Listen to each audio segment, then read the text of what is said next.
Bawal po ang 2, 3, 4, 5 na trabaho dito. Pero madiskarte po ako.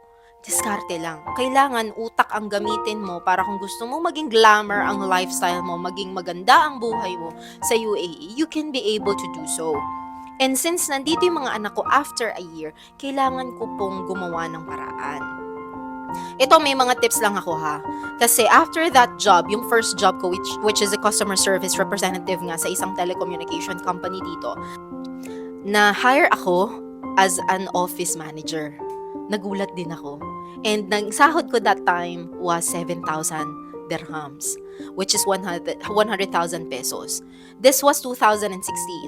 And after 4 months na nandun ako sa job ko na yon, nagpapansin na ako talaga sa mga amo ko na mga Jordanian kasi ako'y salesperson talaga.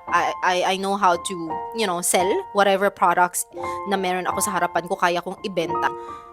Sabi ko, amo, gusto kong magbenta ng bahay dito. Gusto kong matry.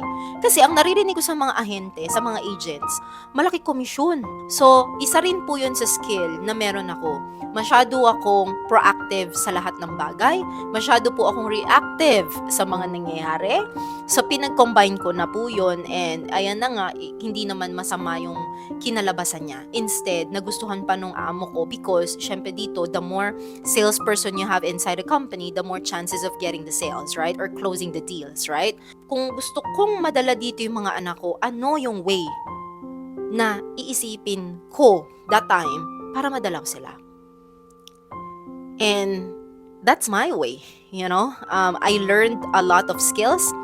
I applied those attitude para maging proactive dun sa amo ko, na sabihin na, okay, sige, payagan ka namin, ganon.